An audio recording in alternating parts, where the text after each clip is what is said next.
উত্তম একজন নারীর কি কি বৈশিষ্ট্য থাকতে হয় সেটি আমি একটু বলে রাখি। এর মধ্যে উত্তম নারী করার বলেছেন ফাসসালিহাতু কানিতাতুন হাফিজাতুন বিল গায়বি বিমা হাফিজাল্লাহ। একজন দিনদার নারী তিনি হচ্ছেন as-সালিহাত।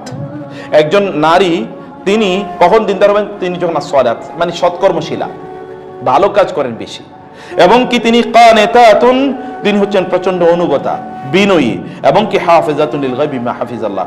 আল্লাহ তাআলা তাকে যা কিছু সংরক্ষণ করতে নির্দেশ প্রদান করেছেন সেগুলো তিনি হেফাজত করে থাকেন। রাসূলুল্লাহ সাল্লাল্লাহু আলাইহি ওয়াসাল্লাম বলেছেন নারীরা 4টা কাজ করলে তারা জান্নাতে যাবে। এর মধ্যে একটা হলো 5 ওয়াক্ত নামাজ আদায় করা, রোজা রাখা, স্বামীর আনুগত্য করা, এবং তাদের চরিত্র অর্থাৎ তাদের যে তাদের যেটাকে বলি পর্দার মধ্যে তারা থাকে। ব্যাস, পর্দার মধ্যে মানে আপনি যদি ফিজিক্যাল এন্ড স্পিরিচুয়াল দুই দিক থেকে পর্দার মধ্যে থাকা, এটা এখন আপনি শুধু বোরকা পরাটাকে পর্দা মনে করেন না প্লিজ। এই যে দেখেন না এখন ট্রান্স হয়ে গেছে, যেগুলো যারা ট্রান্স অথবা পার্কে দেখবেন ছেলে মেয়ে একসাথে ঘুরে ঘুরে বেড়ায়, এদের অধিকাংশ দেখবেন বোরকা পরে এখানে গেছে। তো বোরকাই কেবলমাত্র পর্দা নয়, পর্দা বোরকাই নয়, আবার আরেক দল বাড়িয়েছে মনের পর্দাই বড় পর্দা। এটা তো শয়তান এর স্লোগান। না, দুটোরই সমন্বয় করে আমাদেরকে চলতে হবে। রাসূলুল্লাহ সাল্লাল্লাহু আলাইহি ওয়াসাল্লাম তিনি বলেছেন সবচেয়ে মানে কোরআন এবং সুন্নাহর কথা হচ্ছে সবচেয়ে উত্তম নারী তারা যারা তাদের স্বামীদেরকে সাহায্য করেন বা পরস্পর সাহায্য করেন, পরস্পর তারা ঈমানের ক্ষেত্রে আমলের ক্ষেত্রে পরস্পর সহযোগী। কেবল আপনার বোনরা, আমি আপনাদেরকে স্বনির্বন্ধভাবে বলি, কেবল ইউটিউবে কিভাবে ভালো রান্না করা যায় এটা শিখলেই চলবে না। হ্যাঁ, ভালো রান্না করতে হবে, ভালো রান্না করতে হবে। মনে রাখবেন পুরুষদের জিহ্বার টেস্টটা এক সময় থাকে মায়ের কাছে, পরে আসে কি স্ত্রীর কাছে। এই দুইজনের মধ্যে সীমাবদ্ধ থাকে। ছোটবেলা মায়ের খাবার খাইছে, মায়ের খাবারই সবচেয়ে ভালো লাগে। এরপরে বিয়ে করার পর বউয়ের খাবার খাইছে, এটাই ভালো লাগে, আর কোনো খাবার ভালো লাগে না।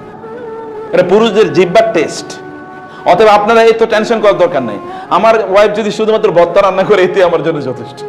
আমি এটাই মনে করি দিস ইজ হেভেনলি ফুড, এটা জান্নাত থেকে আসছে এই খাবার, বুঝতে পেরেছেন? অতএব এটা নিয়ে টেনশন করার কোনো প্রয়োজন নেই, এটা নিয়ে এত কিছু করার দরকার নেই। আপনারা ওই জায়গায় বেশি সময় না দিয়ে দিনী কাজে, ভালো কাজে পরস্পরকে সহযোগিতা করা। আল্লাহ তাআলা বলেছেন আল মুমিনুনা ওয়াল মুমিনাতু বা'দুহুম আউলিয়াউ বা'দ ইয়া'মুরুনা বিল মা'রুফি ওয়া ইয়ানহাউনা 'আনিল মুনকার ওয়া ইউকিমুনাস সালাতা ওয়া ইউতুনাজ যাকাতা ওয়া ইউতিউনা আল্লাহ ওয়া রাসূলা উলাইকা সায়ারহামুহুমুল্লাহ। আল্লাহর রহমত পেতে হলে কি করতে হবে দেখেন, স্বামী স্ত্রী পরস্পরকে ভালো কাজে আদেশ করবে, খারাপ কাজ থেকে নিষেধ করবে, তারা সালাত আদায় করবে, সালাতের ব্যাপারে পরস্পরকে নির্দেশ প্রদান করবে, তারা যাকাতের ব্যাপারে পরস্পর নির্দেশ প্রদান করবে, এবং তারা আল্লাহ এবং আল্লাহ রাসূলের আনুগত্য করবে। তাইলে আল্লাহ তাআলা এদের উপরে স্পেশাল রহমত করবেন। আপনার স্বামীকে বলুন আজকে নামাজ পড়েছেন, স্ত্রীকে জিজ্ঞেস করুন আজকে নামাজ পড়েছো, এটা আগে জিজ্ঞেস করুন। আগে এইটাকে মানে আমি একটা এক্সাম্পল বললাম, ভালো কাজের ব্যাপারে নির্দেশ প্রদান করা। আপনাদের স্বামীদের জন্য বই গিফট করুন প্লিজ, কেবল জামা কাপড় গিফট করেন না। জামা কাপড় যত বেশি তত আপনাদের বিপদ, কারণ এগুলো ধরে, এগুলো আয়রন করে, এত কাহিনী করার দরকার কি?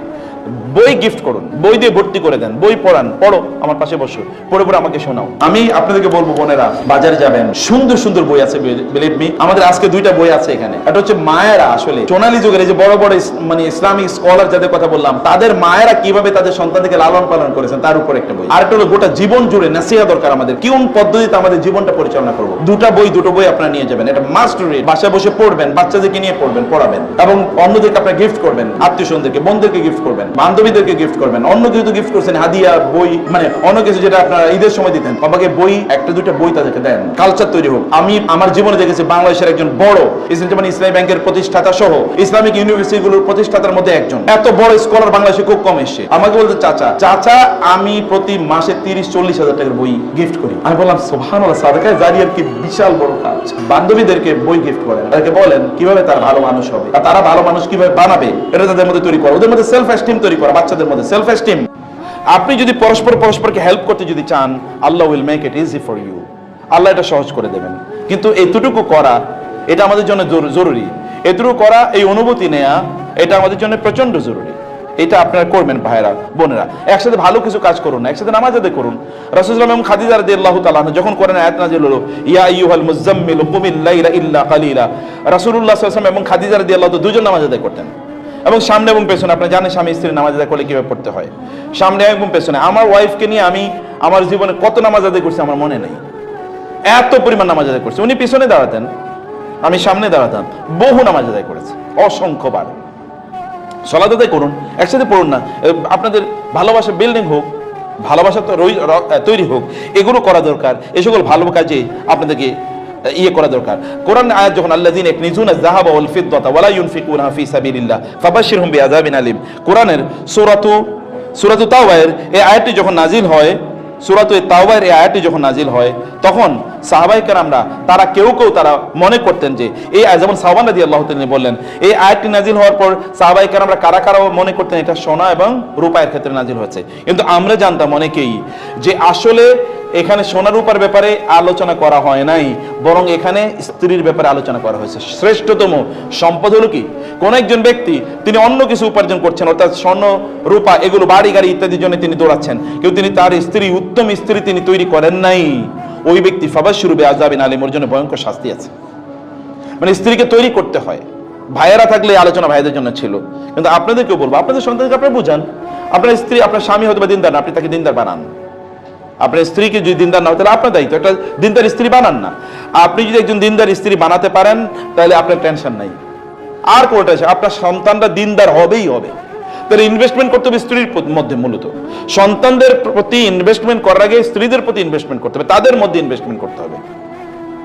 কিভাবে ইনভেস্টমেন্ট করবেন? যেমন বন্ধুদের আপনাদেরকে বলছি, বিভিন্ন জায়গায় এখন কোর্স পাওয়া যায়, এই কোর্সগুলো আপনারা করেন। এখানেই তো সব আলোচনা আমাদের পক্ষে হয়তো করা সম্ভব না, যদিও আমি আমার দাওয়াতি একটা কাজ হিসেবে আমি এটাকে গ্রহণ করেছি, কিন্তু কতদিন করবো সেটা আমি জানি না।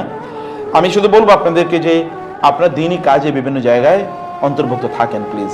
দিনই কাজগুলো আপনারা বিভিন্নভাবে দিনই কাজগুলো আপনারা করেন। একজন আরেকজনকে প্রচন্ড ভালোবাসে, ভালো করে শুনুন।